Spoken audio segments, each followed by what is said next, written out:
우리의 연약함이 아닌 모든 것으로 선을 이루시는 하나님을 신뢰합니다.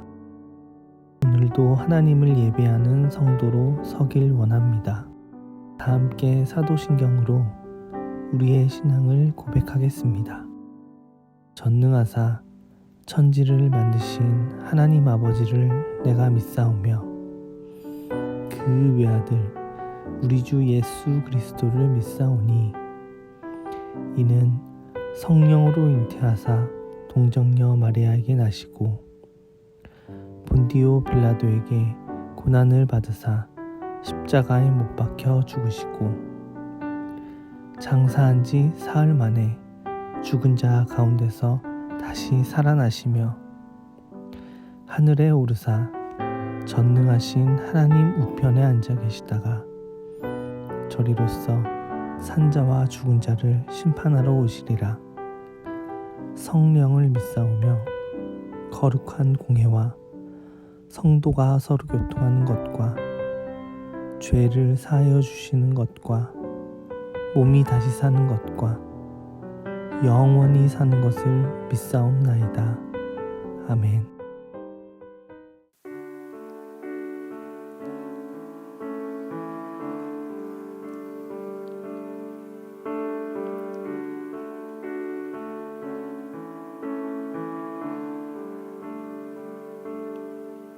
주님 내 길을 잘 아시고 내 걸음 아시네.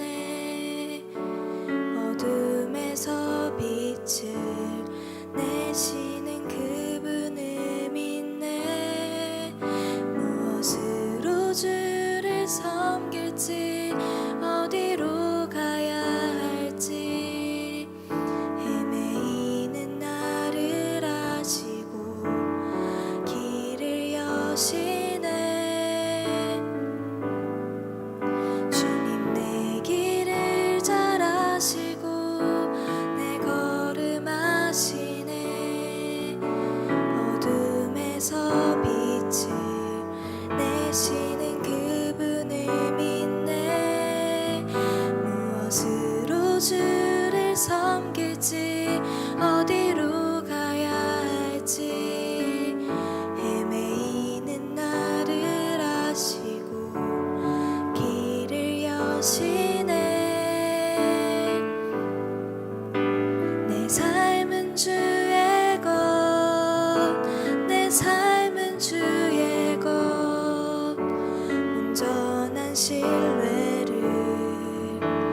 주께 드리네. 보이지 않아도 믿음으로 걷네. 주 영광 바라보며 주만 따르네. 내 삶은 주의 것, 내 삶은 주의 것, 온전한 신뢰를 주께 드리네. 보이지 않아도 믿음으로 걷네.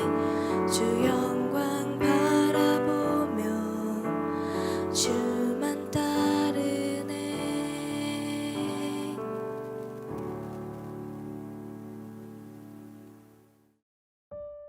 오늘 우리가 나눌 하나님의 말씀은 예레미야 12장 1절부터 6절까지입니다. 여호와여, 내가 주와 변론할 때에는 주께서 의로우시니이다. 그러나 내가 주께 질문하옵나니 악한 자의 길이 형통하며 반역한 자가 다 평안함은 무슨 까닭이니이까. 주께서 그들을 심으심으로 그들이 뿌리가 바뀌고 장성하여 열매를 맺었거늘 그들의 입은 주께 가까우나 그들의 마음은 머니이다.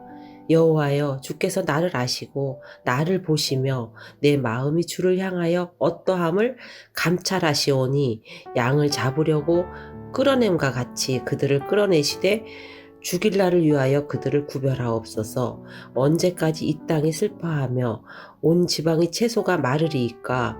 짐승과 새들도 멸절하게 되었사오니 이는 이 땅 주민이 악하여 스스로 말하기를 그가 우리의 나중일을 보지 못하리라 함이니이다. 만일 내가 보행자와 함께 달려도 피곤하면 어찌 능히 말과 경주하겠느냐. 내가 평안한 땅에서는 무사하려니와 요단강 물이 넘칠 때에는 어찌하겠느냐. 내 형제와 아버지의 집이라도 너를 속이며 내 뒤에서 크게 외치나니 그들이 내게 좋은 말을 할지라도 너는 믿지 말지니라. 아멘. 반갑습니다. 오늘 예레미야 12장 1절부터 6절을 중심으로 다름이라는 주제의 말씀을 함께 나누겠습니다. 하나님께서 유다 백성들을 바벨론으로 보내실 작정이셨습니다. 그것은 물론 그들의 죄에 대한 징계의 차원이기도 하지만 그것보다 더 중요한 의미는 그들을 온전히 주님께로 다시 되돌아오게 하기 위한 것이었다라고 말씀을 드렸습니다. 그 말은 그들에게 고난을 주어서 힘들게 하고 고통스럽게 해서 내가 뭘 잘못했지? 이렇게 이제 깨닫게 하고 그래서 회개하게 한다는 말이 아니고 하나님에 대해서 더 보여줄 작정이었다는 말입니다. 너희는 바벨론으로 끌려가는 게 영원한 멸망이고 심판이라고 생각하는 것 같은데 그렇지 않다는 것을 보여주겠다. 너희가 거기에서도 하나님으로 인해서 살 수 있다는 것을 알게 하겠다. 이겁니다. 그게 바로 회개입니다. 여러분, 회개가 뭡니까? 회개는 돌이킴이죠.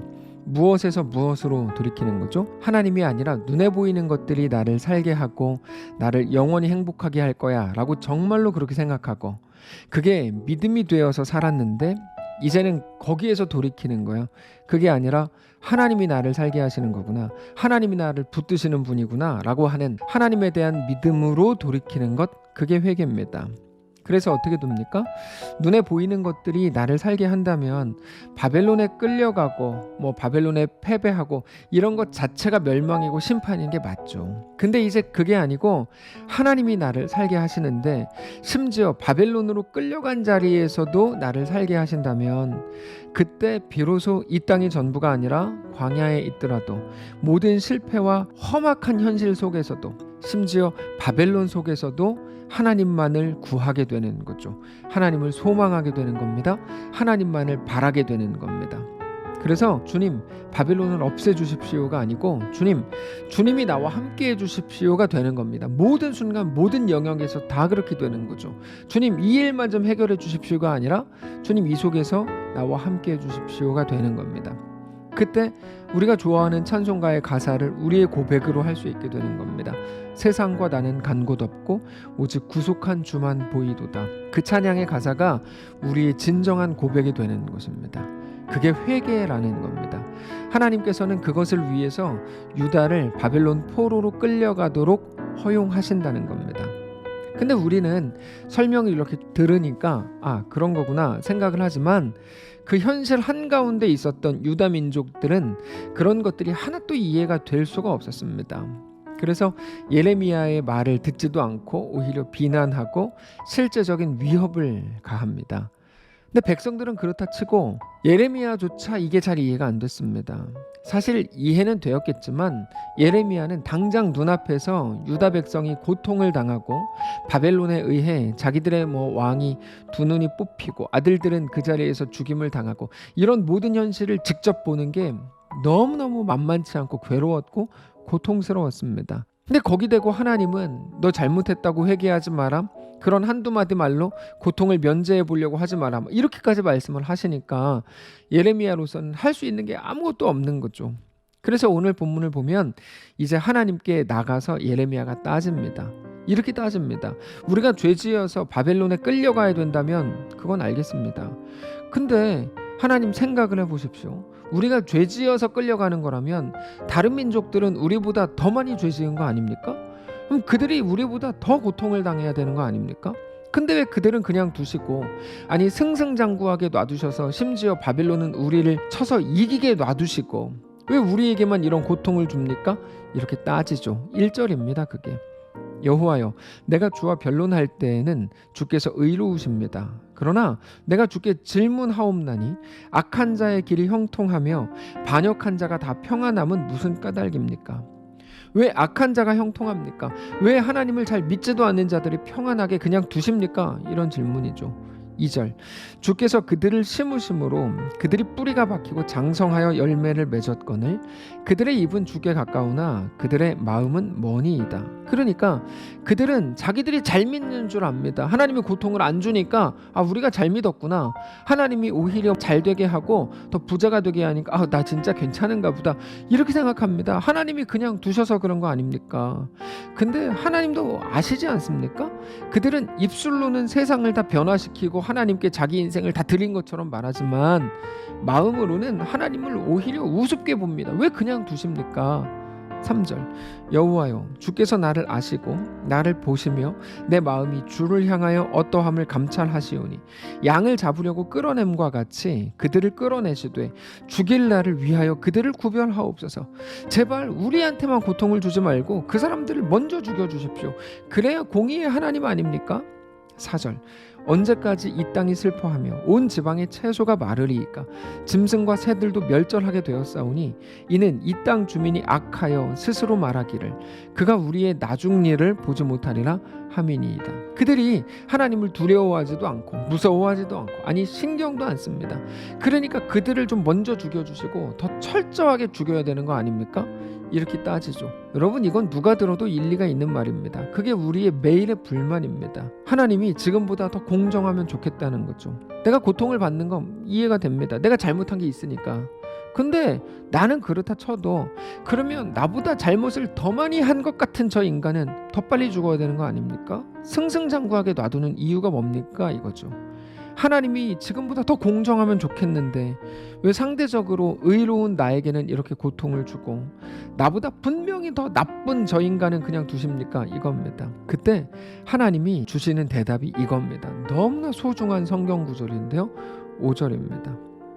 만일 내가 보행자와 함께 달려도 피곤하면 어찌 능히 말과 경주하겠느냐? 내가 평안한 땅에서는 무사하려니와 요단강 물이 넘칠 때에는 어찌 하겠느냐? 야, 왜 그러냐고? 그 이유는 너는 그들과 다르기 때문이다. 뭐가 어떻게 다르죠? 너는 자식인데 그들은 나랑 아무 관련 없는 자들이다. 너는 하나님을 모르는 백성이 아니지 않냐? 내가 너를 그들처럼 그냥 떼내기 취급하면 좋겠냐? 그럴 수 없다. 너는 나의 자식이다. 자식을 옆집 아이 취급하는 부모는 없다. 옆집 아이가 조금 잘못된 일을 한다 그래서 그렇게까지 나서고 그렇지는 않겠지. 근데 우리 집 아이가 그렇게 하면 우리 집 아이에 대한 것들은 더 가혹하고 훨씬 더 강할 것이다. 이런 말입니다. 내가 너에게 꿈이 없고 기대가 없고 소망이 없고 바라는 게 없다면 나도 너를 그냥 그렇게 하나님 모르고 죽어가도록 놔두겠지. 근데 나는 너를 그냥 둘 마음이 없다. 이렇게 말씀을 하시는 겁니다. 나는 네가 말과 경주하는 사람이 되기를 원한다. 보행자와 같이 갈 때 피곤하다고 그러지 마라. 너가 갈 곳은 그 정도가 아니다. 말과 경주하는 자리다. 나는 네가 그냥 잔잔한 물에서 그런 그냥 수영장에서 수영할 줄 아는 사람이 아니고 넘실거리는 요단강에서 바다에서조차 수영할 수 있는 사람이 되기를 원한다. 이게 내가 너에게 가진 꿈이요 기대요 소망이다. 이런 말씀입니다. 부활하신 우리 예수님께서 하늘에 올라가실 때 내가 다시 온다. 그러니까 걱정하지 마라. 이렇게 말씀을 하셨습니다. 근데 왜 걱정하지 말라고 하셨냐면 걱정할 만한 세상이었기 때문입니다. 그러면 상식적으로 그들을 그냥 두시지 마시죠. 혹은 같이 계시든지 아니면 데려가셔야 되는 거 아닙니까? 근데 예수님은 혼자 하늘에 올라가시고 제자들은 걱정할 만한 세상에 그냥 두시더라는 거예요. 왜 그렇게 하시죠? 예수님이 하신 일보다 더 큰 일도 하리라. 이게 그 이유입니다. 하나님은 그냥 그들을 적당히 두시는 게 아니라 그냥 니네 잘 먹고 잘 살고 평안하게 한 몇십 년 살다가 하늘에 와 이런 게 아니고요. 이거는 어리석은 사람들의 작은 소망일 뿐입니다. 하나님은 우리를 하나님의 놀라운 사람들로 심지어 작은 예수로 또 하나의 예수로 이 땅에 살게 하시는 것이 하나님의 꿈입니다. 그들에게 대한 하나님의 기대가 그들을 세상에 두게 만드는 거죠. 이렇게 말씀하시는 거예요. 너는 할 수 있다. 너는 세상과 다를 수 있다. 너는 그들보다 존귀하고 더 놀랍게 세워질 거다. 그들을 위해서 너를 세상에 두는 거다. 그러나 내가 너와 함께 할 거야. 담대하라. 내가 세상을 이기었노라. 내가 세상 끝날까지 너희와 항상 함께 있으리라. 말씀을 정리하겠습니다. 사랑하는 성도 여러분, 오늘 이 말씀은 어쩌면 우리 평생에 붙들어야 될 가장 강력한 말씀입니다. 하나님이 우리의 예상, 우리의 기대와 다르게 행하시는 이유가 무엇일까요?